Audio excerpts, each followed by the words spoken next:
The temperature dropped to 31 below zero on the morning of January 9th, and not a single above-ground structure in the valley held heat past 4 in the morning. 18 inches of new snow sat on every roof. Smoke from neighbors' chimneys came out sideways and froze almost immediately in the air, crystallizing in pale ghosts that hung above the settlement like something from a fever dream.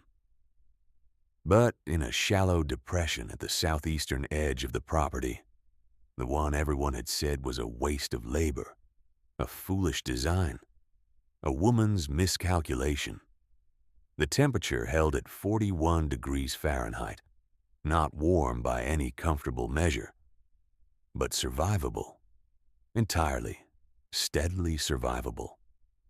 Her name was Maren Solberg, and she was 34 years old. She had arrived in the upper valley of central Montana 18 months earlier, in June of 1889, with a wagon, a 2-year-old daughter named Astrid, and $11 in a cotton pouch sewn into the lining of her coat. Her husband, Eric, had died of a blood infection the previous October, an axe wound that had healed over without healing through.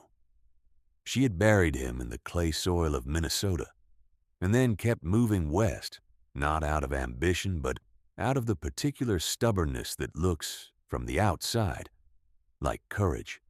She was Norwegian by ancestry and Norwegian by temperament, which meant she said very little and observed a great deal, and kept her calculations private until they were complete. What most people knew about Maren Solberg was that she had come from a cold place and was headed into a colder one. What almost no one knew, because she had not told them, was that she had spent her early childhood in Røros, a mining town in central Norway sitting at an elevation of just over 2,100 feet, where the frost arrived in September and didn't leave until May, and where the old mining families had, over 3 centuries, developed a set of architectural intuitions about how heat behaved underground that had never quite made it into any English language building manual. She chose a 5-acre parcel on the valley's east-facing slope, paid for with the combined value of her wagon and 2 of her 3 horses, and filed the homestead papers on July 3rd, 1889. She had 4 months before the first hard frost. She used 3 of them to dig. The idea she had in mind was not especially complicated. It was, in fact, ancient. But in the context of that Montana valley in 1889, it was treated with something between suspicion and open derision. Maren intended to build her primary shelter not above the frost line, where every other family in the valley had placed their cabins, but below it. In Montana's upper valleys, the frost line runs approximately 42 inches below the surface. Build below that line, and the earth itself becomes a thermal mass. It absorbs the modest heat of summer, stores it slowly in its dense clay body, and releases it at a near constant rate through the frozen months. The ground below the frost line never drops below 32 degrees Fahrenheit. Ever. Physics forbids it. The problem was that nobody in the valley had ever done it this way, and several people who had opinions about building things, which was most of the men, found the idea deeply and personally objectionable. Thomas Haldor, age 52, was the closest thing the settlement had to an established authority on construction. He had built 3 sod houses and a timber frame barn across 12 years of homesteading, and his structures stood solid against the valley's winds. He was, by all honest accounts, a capable builder. He was also deeply committed to the proposition that what had worked before should continue to work, which is a reasonable position for a man who has built 3 successful houses and has no particular reason to revise his methods. When Maren explained her plan to him in early July, he listened with the patient expression of someone waiting for a conversation to end. "You'll flood," he told her. "Spring melt comes down that slope. It fills any hole you've made. You'll be swimming in April." It was a legitimate concern, Maren had expected it. She explained her drainage plan, a rubble trench packed with rounded riverstone, angled 17 degrees off horizontal toward the lower end of the property, where it would daylight into a dry swale. Haldor shook his head slowly. The drainage would freeze, he said.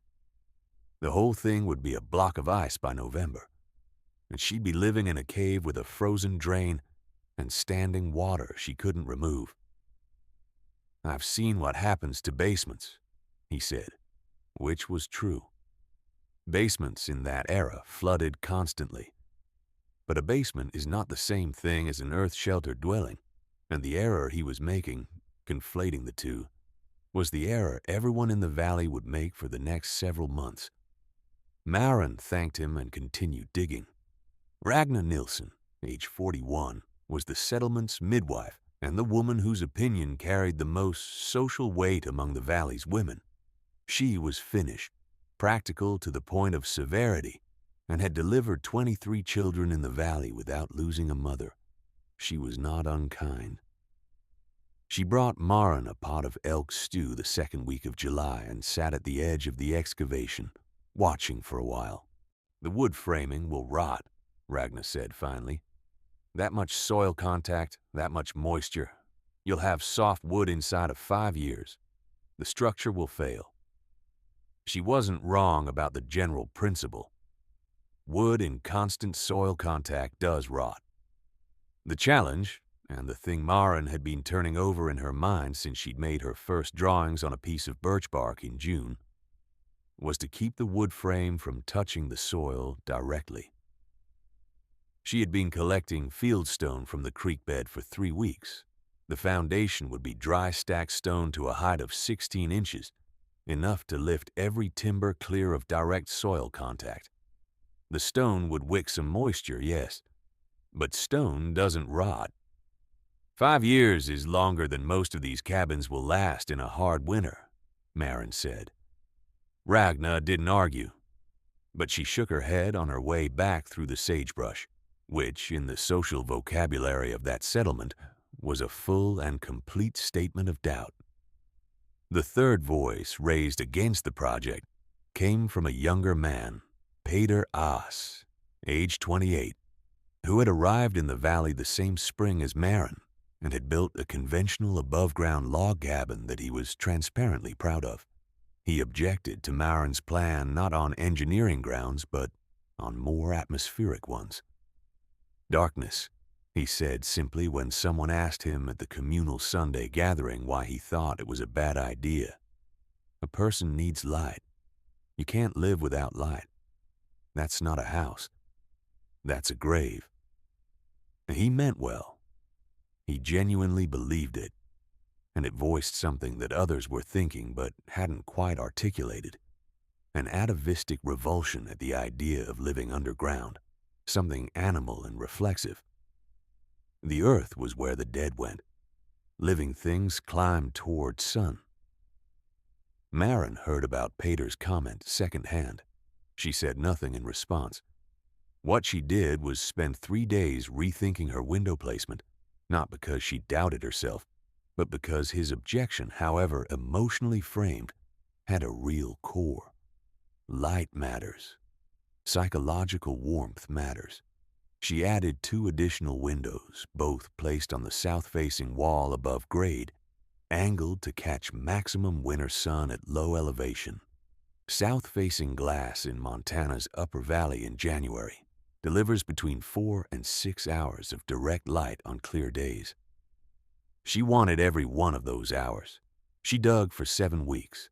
The main chamber was 14 feet wide, 22 feet long, and placed so that its roof sat 20 inches above the existing grade, enough to clear the frost line entirely on the ceiling's underside, while still presenting only a low, earthen profile to the wind. The walls descended 4 feet below grade and were backed by 2 feet of packed earth on all sides. The total thermal envelope, the mass of earth in direct contact with or within 18 inches of her interior surfaces, came to approximately 190 cubic yards. She calculated the heat storage capacity of that mass at roughly 2,800 BTUs per degree Fahrenheit. The math was crude. The instinct behind it was sound. The entry was a roofed earthen ramp, angled north, with a double-door vestibule. Cold air is denser than warm air and sinks. A north-facing, downward-angled entry meant cold air pooled in the vestibule and then had to climb to enter the main chamber. The threshold of the inner door sat 8 inches higher than the outer door's threshold. 8 inches doesn't sound like much. In thermal dynamics, it's the difference between a room that leaks heat every time the door opens and one that largely retains it. She roofed it with rough-sawn fir logs cut from the property's western stand, spaced 6 inches apart, then covered with a layer of peeled poles, then a weave of willow branches, then 6 inches of dry grass, then 18 inches of the excavated clay sod mixture she'd been stockpiling since July. The total roof load exceeded anything a conventional log cabin roof would carry. The support structure inside, 2 rows of vertical posts set on stone footings, was sized accordingly. She used timbers that were, by most people's estimation, absurdly heavy for a one-room building. They were not absurdly heavy. They were exactly heavy enough. She finished the primary structure on the 14th of September, 1889. The first frost of that autumn arrived on the 22nd. She moved in with Astrid 8 days later after chinkling the interior walls with a mixture of clay, dried grass, and rendered tallow that she had been preparing in batches since August. The interior smelled of earth and dried herbs, and the faint sweetness of curing wood. The single iron stove, a second-hand Monarch wood burner she had traded for with her third horse, sat in the northwest corner. She lit it for the first time on October the 3rd, more out of ritual than necessity. The earth had not yet surrendered its stored summer heat. The interior temperature on October 3rd, without any fire, was 53. Now, if you found these stories of practical ingenuity as compelling as I have, take a moment to subscribe and leave a like. These accounts don't get told nearly often enough, and every bit of support helps make sure they reach people who care about them. The winter of 1889 to 1890 was, by any metric, exceptional. The Northern Pacific Weather Station at the nearest telegraph office recorded 43 nights below 0 Fahrenheit between October and March. The coldest single reading came on January 9th, the night that opened this story. It had 31 below. 2 above-ground cabins in the wider valley were abandoned midwinter when their inhabitants could no longer maintain survivable temperatures without burning furniture. One family moved in with a neighbor. One family, the Brandt family, 3 adults and a child, made a 40-mile journey to the town in conditions that would have been genuinely dangerous for a healthy adult and were nearly fatal for the youngest member of their party. Thomas Haldor's cabin, the most solidly built above-ground structure in the immediate settlement, burned through approximately 9 cords of wood over the winter. 9 cords. Haldor was a large man with a large family and a large stove, and the heat loss through his 4-log walls and conventional sod roof was, by the laws of thermodynamics, simply not containable at the fuel volumes a single person could produce and stack in a Montana summer. He was warm enough, but he spent every day of January calculating how many days of wood he had left. Marin's stove burned 4 cords, total, for the entire winter. She didn't gloat about it. That wasn't her nature. But she did note the numbers in her ledger with the same dispassionate precision she applied to everything else. 4 cords burned. Interior low temperature of 41 degrees on the coldest night of the year. Interior high temperature of 66 on a sunny January afternoon with the stove running at medium. Astrid slept through January without a single night of coughing. The root vegetables stored in the north corner of the shelter, carrots, turnips, 3 varieties of potato, didn't freeze. Not one. Not one. The shift in community opinion did not happen dramatically. It never does. It happened in the way that real changes in belief always happen, gradually, without announcement, through the accumulation of small, undeniable facts. By February, Thomas Haldor had walked down the eastern slope to look at the structure from the outside, and he stood in the snow for a long time, looking at the low, earthen profile. The south-facing windows catching the pale winter sun, the thin column of smoke from the flue pipe that suggested accurately that very little wood was being consumed. He didn't say anything to Maren that day. But the following spring, when he expanded his property, he built his new root cellar 8 inches lower than he otherwise would have, and he insulated its ceiling with packed earth instead of boards. It wasn't the same thing. It was adjacent to the same thing. Ragnar Nilsson asked Maren in March if she would be willing to show the interior to a group of women from the settlement. Maren said yes. 7 women came on a Tuesday afternoon in late March, when the temperature above ground was 18 degrees and blowing. Inside Maren's shelter, the temperature was 57. The stove was cold. She hadn't lit it that morning. 57 degrees. In late March, without fire.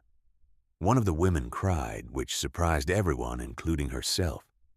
She said later that she hadn't been genuinely warm since October, and that the feeling of standing in that room was something she hadn't been prepared for.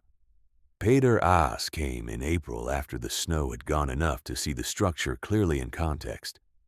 He looked at the south-facing windows for a long time. Light poured through them at a low angle and fell across the earthen floor in long, warm rectangles. He had been wrong about the darkness. He said so, directly and without qualification, which, in a young man of 28 in 1889, was not nothing. "I was wrong about it," he said. "I didn't understand what you were doing." Maren said she hadn't been entirely sure herself at the beginning, which was the most personal thing she said to anyone in the valley that entire winter. The summer of 1890 brought 4 new families to the settlement, drawn by the land grant conditions of the decade. Maren spent 6 days in June walking 2 of them through the basic principles of earth-sheltered construction, the importance of the drainage trench, the frost line calculations, the stone footings, the south-facing glass, the vestibule design. She drew diagrams on the backs of flour sacks. She gave the diagrams away. She didn't charge anything because it hadn't occurred to her that she could. One of those families, the Bergmans, husband Johan, wife Liesel, and 3 school-aged children, built an earth-sheltered structure that following summer that incorporated several refinements on Maren's original design. Johann Bergman was a carpenter from Stuttgart, and he added a proper roof truss system that distributed the earthen load more efficiently, allowing for a slightly wider interior span. He also incorporated a second vestibule door set at an angle to the first, creating an L-shaped cold trap that performed better than Maren's straight-line design in high-wind conditions. The collaboration was informal, conducted through visits and conversations and occasional shared labor, and it produced something neither of them would have built alone. By the winter of 1891 to 1892, there were 4 earth-sheltered primary structures in the settlement. By 1895, there were 9. The idea didn't spread through publication or policy. It spread the way practical knowledge always spreads in isolated communities, by watching, by asking, by the visible evidence of who had firewood left in February and who didn't. Maren Solberg remained on that property until 1917, when she was 62 years old and her daughter Astrid had long since married and moved to Billings. She sold the 5 acres to a ranching family named Coulter, who used the earth-sheltered structure as a root cellar and a lambing shelter for another 40 years before it was finally collapsed and buried when the property was consolidated into a larger operation. The last person known to have been inside it was a Coulter grandson in 1958, who described it in a letter to a cousin found in an estate sale in the 1990s as the coldest-looking place that was somehow the warmest place I've ever been in. He was 16 when he wrote that. He had no way of knowing anything about Maren Solberg or the winter of 1889, or the ledger with its 2 daily temperature readings, or the women who cried in March when they felt warm air for the first time in 5 months. He just knew the room was warm, that is, in its own way, the most complete possible legacy. The practice of building below or partially below grade for thermal stability is not Maren's invention, and she would have been the first to say so. Pit houses, as they are properly called, appear independently across virtually every cold climate culture that has ever existed. The ancestral Puebloans of the American Southwest built pit structures as far back as 1,500 years ago, not for warmth alone, but for the consistent temperature that allowed for food storage and the protection of ceremonially important objects from seasonal extremes.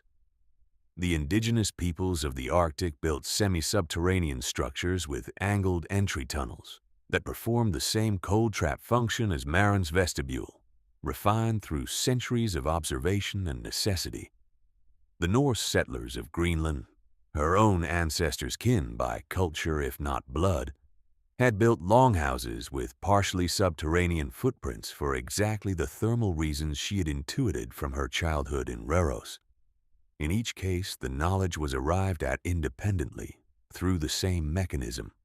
Someone cold, with time and material and intelligence, asked what the earth itself was willing to offer. The answer was always the same. The answer was heat. Not the extravagant heat of burning things, but the quiet, banked, reliable heat of mass, of ground that had spent all summer absorbing sun and had no intention of giving it up quickly. The principle that Maren relied on is called thermal lag. The Earth's surface temperature oscillates dramatically with the seasons, from well below 0 to 90 degrees Fahrenheit in Montana's valleys. But those oscillations propagate downward through the soil at a rate of roughly 1 meter per month. By the time summer's heat reaches a depth of 4 feet, it is October. By the time October's chill reaches 4 feet, it is January. The ground below the frost line is always running about 6 months behind the surface. In winter, you are living in stored summer.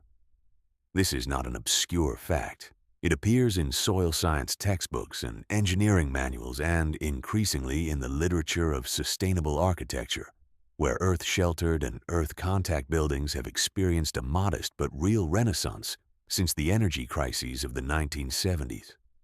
The Earthship movement, pioneered by architect Michael Reynolds in New Mexico beginning in the late 1970s, rediscovered and codified many of the same principles that Maren had intuited from old Norwegian practice and applied with nothing more than a shovel and a mathematics she had never formally studied. Reynolds's buildings use rammed earth, recycled tires, and passive solar design to achieve heating and cooling without conventional energy systems. They look very different from Maren's modest Montana shelter, but they share the same foundational insight that the earth is not a passive backdrop to human habitation but an active thermal partner, if you are willing to position yourself correctly in relation to it. The skeptics in the Montana Valley were not stupid. They were experienced. They had built structures that worked after a fashion, and they applied the mental models of structures that worked to a structure they hadn't seen. Haldor's basement flooding concern was legitimate within the frame of every basement he had ever observed. Ragnar's rot concern was legitimate within the frame of every wood and soil contact failure she had ever seen. Pater's darkness concern was legitimate within the frame of every underground space he had ever entered. Each of them reasoned correctly from flawed premises. Premises made flawed not by ignorance, but by the simple fact that they had never seen a well-designed earth-sheltered structure. The solution wasn't smarter people. It was the visible, surviving, warm evidence of one woman's winter. If you're still with this story as we reach its final miles, and I'm grateful that you are, hit that like button and share it with someone who builds things with their hands. These accounts deserve a wider audience than they usually find. The ledger that Marin kept through the winter of 1889 to 1890 contains 312 temperature readings. The lowest interior reading is 41 degrees Fahrenheit, recorded on the morning of January 9th. The highest is 68 degrees, recorded on the afternoon of February 14th, a day when the sun was out and the stove had been running since before dawn. Across 156 days of winter operation, the interior of that earth shelter never dropped below freezing. Never. Not once. Her neighbors lost livestock. 2 of them lost fingers. 1 lost most of a season's stored food when a poorly insulated root pit froze solid in January. The settlement came through the winter of 1889, one of the coldest on record in that region, with the particular kind of survival that leaves marks, exhaustion, frostbite, the careful rationing of wood that changes how a family sits around a stove, the low-grade anxiety of watching a woodpile and doing division. Marin came through it rested. Her woodpile had 4.5 cords left. She sold 2 of them to Haldor in February and kept the rest for the shoulder season cold. She never mentioned the transaction again, and neither did he. What she had done at its core was refuse to accept the conventional definition of the problem. Everyone else in the valley was asking how to keep a box of air warm in the Montana winter. Marin was asking how to stop heat from leaving in the first place, which is a different question, and it leads somewhere underground into the patient, banked mass of the earth itself. The right answer has always been there, waiting, about 4 feet down,